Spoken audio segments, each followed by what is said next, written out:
Assalamualaikum warahmatullahi wabarakatuh, guys. guys. Nah, jadi gini kan ceritanya tuh. Ini tandon ini tuh pakai yang namanya saklar otomatis. Kalau itu pakai sanyo. Nah, kali ini kalau bagaimana kalau pakai PAM PDAM? Karena kan nggak mungkin ya. Kalau PDAM itu kan pakai sanyo nggak mungkin. Jadi dia tuh airnya ngalir sendiri.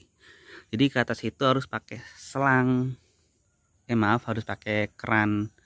Nah, kerannya itu harus otomatis dong. Bagaimana untuk nutupnya, bagaimana untuk bukanya. Oke, untuk sederhananya mari kita jelaskan, atau saya akan jelaskan kepada kalian semua untuk konsepnya ya. Oke. Wah,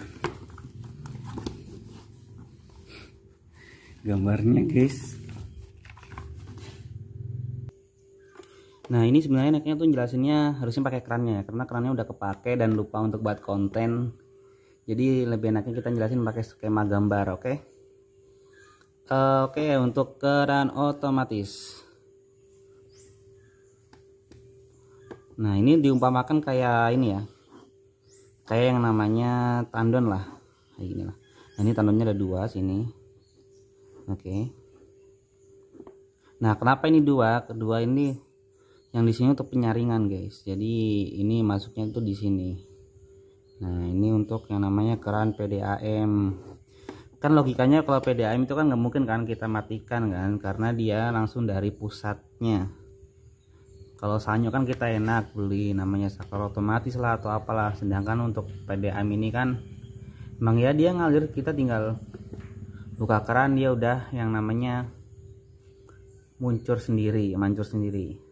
Oke, ini ada videonya ntar di terakhir untuk kesimpulannya. Kita di sini cuma pakai kayak teori ya, sedikit teori. Nah, ini kita contohin modelnya cuma ini, cuma botol doang. Itu pun botol bekas apa ya, namanya Sprite. Ya kayak model teh pucuk itulah. Nah, ini kita gambarin ini botol ya. Nah, di sini ini kerannya, guys.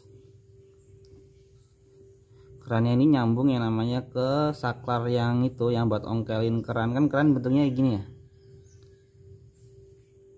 Nah ini di sini yang namanya keran yang kayak gini ongkel nih. Nah, kalau dia posisinya yang lurus kayak gini dan ngikutin dia kan ngalir kan. Sedangkan kalau yang kesini dia akan mati. Nah, oke. Nah, sedangkan ini disambungin ke sini. Jadi ini sebenarnya kayak kebalik gitu loh. Jadi kayak ini seperti ini. Aduh, aku ngakak sendiri nih, kayak salah banget nih bikin konten ya. Pokoknya teorinya gitu lah. Jadi ini nyambungin ke sini. Jadi ketika pelampungnya itu naik, nah kan dia akan posisinya itu kena air, jadi dia akan naik sendiri dan akhirnya dia akan nutup. Dan kalau dia turun atau berkurang airnya, dia itu akan membuka gitu. Jadi kerannya itu kayak dibalik seperti ini, guys. Sorry. Nah, di sini aja nih. Nah, kerannya kayak dibalik ini loh. Misalnya kerannya kayak inilah, kayak dibalik gitu.